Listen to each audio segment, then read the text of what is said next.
subscribe.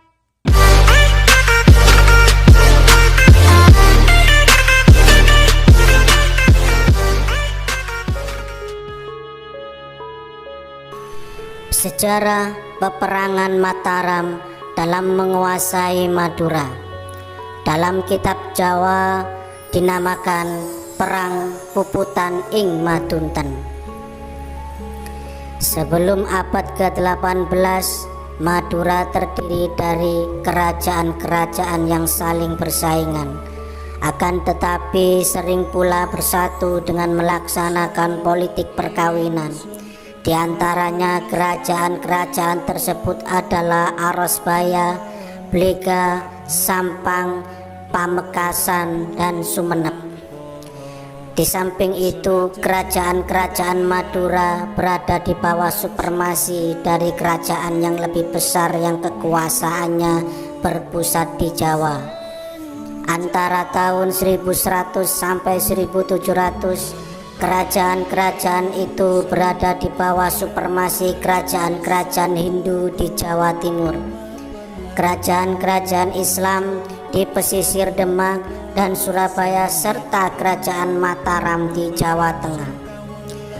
Pada suatu ketika, karena Pangeran Ronggo Sukowati usianya telah lanjut, maka mahkota kerajaan Pamekasan diserahkan kepada anak selirnya, yaitu Pangeran Purbaya. Pada saat itu putra mahkota telah ada, namun belum cukup umur untuk dinobatkan menjadi raja.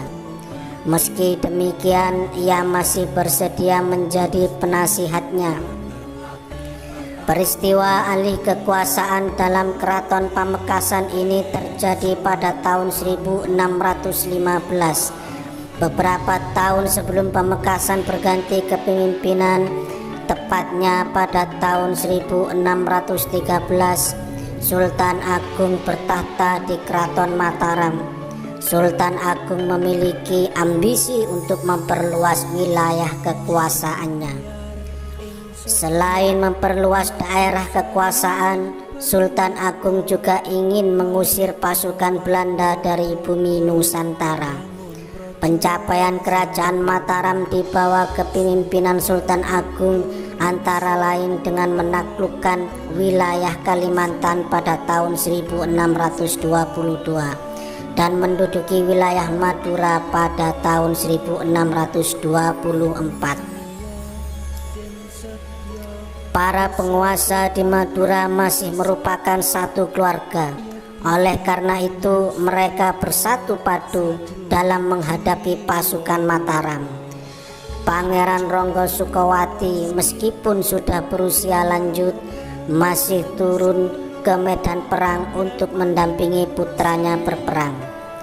Pangeran Ronggo Sukowati berperan memberi petunjuk-petunjuk kepada pasukan Pamekasan yang bergabung dengan pasukan Sumenep, Madegan, Blega, Arosbaya, dan Kadipaten Lojo. Pada tahun 1624, kerajaan Mataram mengirim ribuan pasukan untuk mendarat di pantai barat pesisir Bangkalan.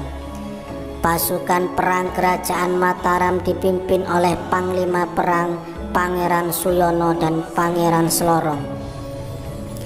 Puluhan ribu prajurit Mataram siap tempur, mulai bergerak dari laut menuju darat.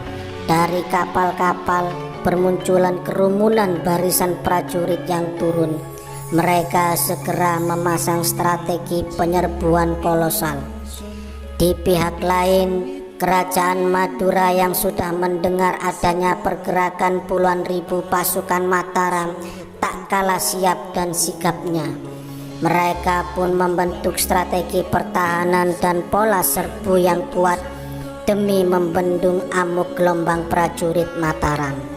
Mereka menghimpun satu satuan khusus di beberapa sudut mati. Masing-masing satuan memiliki kemampuan personel yang terlatih, dan masing-masing prajurit juga terlatih sebagai prajurit yang siap tempur dalam perang individu.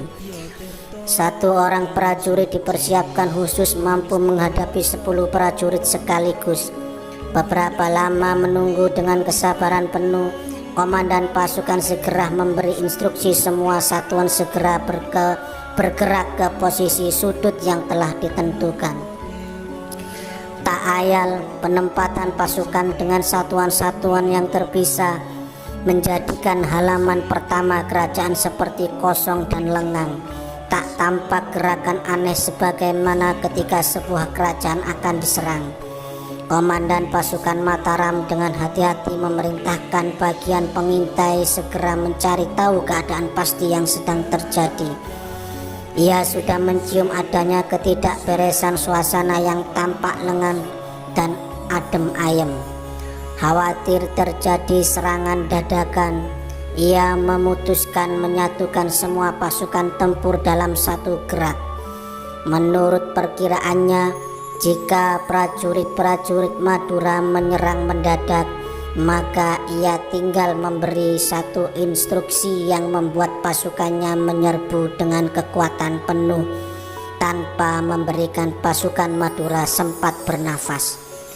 Ya, cukup dengan strategi satu kali serang, maka pasukan lawan akan serta-merta lebur. Dari pasukan khusus pengintai, ia mendapatkan informasi penting pergerakan pasukan Madura yang terpusat tak jauh dari istana kerajaan Madura. Mereka ternyata sudah siap-siap menunggu kedatangan pasukan Mataram yang dibawanya. Karena itu, ia memberangkatkan satu pasukan melakukan taktik penyerbuan pertama sebagai pancingan. Sebab jika menyerang langsung dengan kekuatan penuh justru sangat berbahaya. Bisa saja kerajaan Madura sudah menyiapkan pasukan lain yang tidak terpantau pasukan khusus pengintai. Karena itu ia berharap pasukan pemancing dapat membuat pasukan Madura lengah, sehingga mereka dapat mengeluarkan semua kekuatannya. Dengan begitu ia masih bisa menghitung seberapa kekuatan pasukan yang dimiliki kerajaan Madura. Dan betul saja pancingan tersebut cukup berhasil. Serbuan pertama menyebabkan pasukan kerajaan Madura benar-benar seperti keluar dari sarang. Segera setelah pasukan pertama datang menyerbu, beberapa pasukan lain bermunculan dari sudut berbeda. Pasukan pemancing kemudian terkunci. Mereka tak bisa leluasa bergerak. Mereka terkepung di tengah-tengah sudut. Kondisi tersebut membuat komandan pasukan Mataram bernafas lega. Setelah melihat semua pasukan Madura sudah keluar gelanggang, baik yang berada di titik tersembunyi maupun yang berada di titik terlihat, akhirnya ia melihat waktu yang tepat untuk melakukan penyerang penghancur. Ia memerintahkan semua pasukan menyerang serentak. Puluhan ribu pasukan Mataram kemudian bergerak seperti gelombang laut mendatangi pasukan Madura yang hampir memenangkan pertempuran. Sekali libas pasukan Madura luluh lantak. Panglima perang Mataram tersenyum puas. Meski demikian, sungging senyum kemenangan itu tak berlangsung lama. Sebab sejurus kemudian dari sudut awal pasukan Mataram datang, muncul gerakan pasukan yang lain. Belum sempat sepenuhnya menyadari apa yang sedang terjadi, beberapa pasukan juga muncul di sudut-sudut berbeda. Pasukan Mataram yang tenggelam dalam aura kemenangan terpaku tak percaya. Pasukan-pasukan yang datang dari banyak sudut itu bagaikan lesatan anak panah yang tiba-tiba muncul begitu saja di depan mata. Pasukan Mataram yang terlanjur tidak siap, situasi menjadi gelagapan. Formasi tempur para prajurit belum disiapkan, tetapi prajurit Madura yang muncul bak anak panah itu sudah langsung membidik. Terlebih panglima perang mereka yang masih terheran-heran tidak sempat membentuk strategi pertahanan yang baru dengan cepat. Prajurit Mataram pun kocar-kacir. Walaupun jumlah pasukan gelap Madura tidak sebanyak jumlah pasukan Mataram yang puluhan ribu, Namun daya tempur pasukan Madura cukup kuat melakukan strategi penyerangan yang terarah. Tanpa adanya perintah baru, puluhan ribu Mataram seperti terkunci dan masing-masing bergerak sendiri melakukan refleks pertahanan. Panglima perang Mataram makin tak awas ketika sebuah tim satuan prajurit mengepungnya dengan rapat, tak memberinya jeda bernafas. Ia mati-matian berusaha membela kepungan sehingga bisa mengambil peluang keluar kepungan. Sayangnya prajurit yang mengepung tersebut tak hanya lihai dalam bela diri, namun juga mahir membentuk strategi pengepungan yang membuat lawan yang tangguh sulit bertahan. Sadar bahwa membiarkan prajurit-prajuritnya tanpa panduan semakin membuyarkan konsentrasi pertahanan Panglima, terlebih di saat sebuah lemparan tombak tak sanggup ia tepis. Ia mengadu tombak itu terlalu dalam tertancap. Ia berusaha tidak terkapar, tubuhnya lalu limbung ke kiri dan ke kanan. Setelah itu ia tak lagi bangun, kemudian ia tewas. Kematian sang panglima perang menyurutkan semangat dan nyali pasukan Mataram. Pasukan yang tersisa segera kembali ke laut, menaiki kapal dan kembali ke Mataram. Selamat dari kehancuran akibat serangan besar-besaran kerajaan Mataram menjadikan Madura semakin awas dan waspada serangan lanjutan. Saat mendapati kenyataan bahwa pemimpin perang mereka telah tewas, maka pasukan Mataram mundur sambil membawa jenazah para pemimpinnya ke tengah laut. Dari tempat ini mereka mengirimkan utusan untuk melaporkan kepada Sultan Agung di pusat pemerintahan kerajaan Mataram. Sultan Agung sangat berang saat mendengar bahwa kedua panglima perang andalan Mataram terbunuh dalam pertempuran dengan pasukan Madura yang banyaknya 6.000 orang. Keraton Mataram mengirim Panglima Jurukiting untuk menaklukkan Madura. Untuk membalas kekalahan itu, Sultan Agung memerintahkan kepada Panglima perang yang sudah berusia lanjut bernama Panglima Jurukiting. Panglima Jurukiting terkenal dengan julukan Macan Mataram.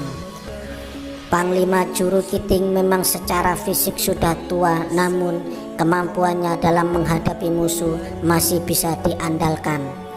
Dalam peristiwa penyerangan Madura itu, Jurukiting tidak kenal ampun.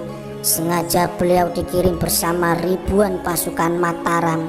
Pasukan perang Mataram di bawah pimpinan Panglima Jurukiting bergabung dengan sisa-sisa pasukan Mataram yang berada di tengah lautan untuk menaklukkan Madura. Pada tahun 1624, Panglima Jurukiting bersama pasukannya mendarat di pantai Madura Barat. Mereka akan membalas kematian rekan-rekannya yang gugur pada tahun 1623. Untuk itu, ia tidak langsung melakukan serangan. Panglima Jurukiting menyebarkan mata-mata terlebih dahulu. Pada saat itu, pasukan Madura yang semula bersatu ternyata menjaga daerahnya masing-masing, sehingga Panglima Jurukiting lebih mudah menghadapi mereka. Sebelumnya telah diceritakan awal mula serangan kerajaan Mataram ke Madura. Dalam pertempuran yang dahsyat di Madura Barat, kedua pihak mengalami banyak kerugian baik jiwa maupun harta. Akhirnya serangan pasukan Mataram yang kekuatannya berlipat ganda itu tidak dapat ditahan oleh pasukan Madura Barat. Adipati Mlojo terbunuh di medan perang. Adipati Blega melarikan diri, tetapi kemudian ia tertangkap pasukan Mataram dan dibunuh di Jurangrejo. Pangeran Mas Raja di Arosbaya melarikan diri ke Batam oleh Sultan Batam, ia diserahkan kepada Sultan Agung di Mataram, kemudian dibunuh. Pasukan Sumenep mempertahankan diri dengan keberanian yang tiada tandingannya. Karena musuh yang dihadapinya itu sangat besar, maka banyak pasukannya yang gugur. Untuk mensiasati keadaan ini, Raja Sumenep Raden Abdullah yang bergelar Pangeran Cokronegoro I, yaitu menantu Pangeran Ronggo Sukowati, pergi melaporkan kepada Sultan Demak. Namun malang nasibnya, sesampai di pelataran Sampang, Pangeran Cokronegoro I ditangkap dan dibunuh oleh pasukan Mataram. Sedangkan Raden Bugan, yaitu putranya yang masih berumur 3 tahun, sempat dilarikan dan kemudian diserahkan kepada Sultan Cirebon oleh pengikutnya. Raden Bugan dikirimkan ke Mataram untuk diberi pelajaran adat istiadat keraton. Pada akhirnya Raden Bugan diperintahkan ke Sumenep untuk menduduki jabatan bupati di Sumenep. Perang Puputan menghabisi riwayat keluarga kerajaan Madura di Pamekasan.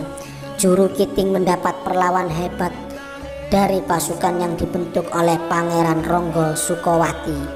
Dalam pertempuran mereka tak mengenal mundur walau selangkah pun. Para prajurit pria di depan, sedang para wanitanya di belakang. Sebab bila ada pria di belakang, maka ia berarti lari dari medan perang. Untuk itu wanita yang ada di belakangnya segera membunuhnya karena dianggap pengecut yang lari dari peperangan. Seluruh rakyat ikut berjuang dengan ketat, lebih baik mati daripada hidup dijajah. Rakyat Keraton Pamekasan pantang mundur walaupun kekuatan musuhnya berlipat ganda. Dalam pertempuran itu, di antara mereka banyak yang gugur, termasuk Pangeran Ronggo Sukowati beserta para istrinya, Pangeran Purbaya, Pangeran Jimat, serta para abdi keraton. Oleh karena itu, peristiwa penyerangan pasukan Mataram ke Pamekasan disebut juga perang habis-habisan. Dalam bahasa Jawa sama artinya dengan Puputan. Dengan demikian, perang besar di Madura ini dikenal dengan Perang Puputan ing Madunten. Raden Praseno menjadi penguasa kerajaan Madura. Pada waktu itu, semua penguasa Madura gugur karena serangan dari kerajaan Mataram. Satu-satunya keturunan Raja Madura yang masih hidup selain Raden Bugan adalah Raden Praseno yang masih di bawah umur. Raden Praseno dibawa dan diserahkan oleh Panglima Juru Kiting kepada Sultan Agung di Mataram. Ia diambil sebagai anak angkat, kemudian setelah dewasa diambil menantu. Perkawinan Raden Praseno dengan putri Sultan Agung tidak berjalan lama karena istrinya meninggal dalam usia muda sebelum memiliki anak. Raden Praseno pada akhirnya diangkat Sultan Agung menjadi Raja Madura dengan gelar Pangeran Cakraningrat I. Ia berhak mengangkat para bupati di seluruh Madura dengan persetujuan Sultan Agung. Salah satunya diantaranya adalah Pangeran Megatsari, menantu Pangeran Cakraningrat I sendiri yang menjadi Bupati Pamekasan. Pangeran Megatsari menempati keraton Mandiraras yang dibangun oleh Pangeran Ronggo Sukowati pada tahun 1530. Untuk mengenang kepahlawan Pangeran Ronggo Sukowati, di tempat peristirahatannya dibuat prasasti berupa kayu berukir. Prasasti ini menggambarkan pembangunan, kepahlawanan, kebijaksanaan, rela berkorban, dan ketakwaan kepada Tuhan Yang Maha Esa.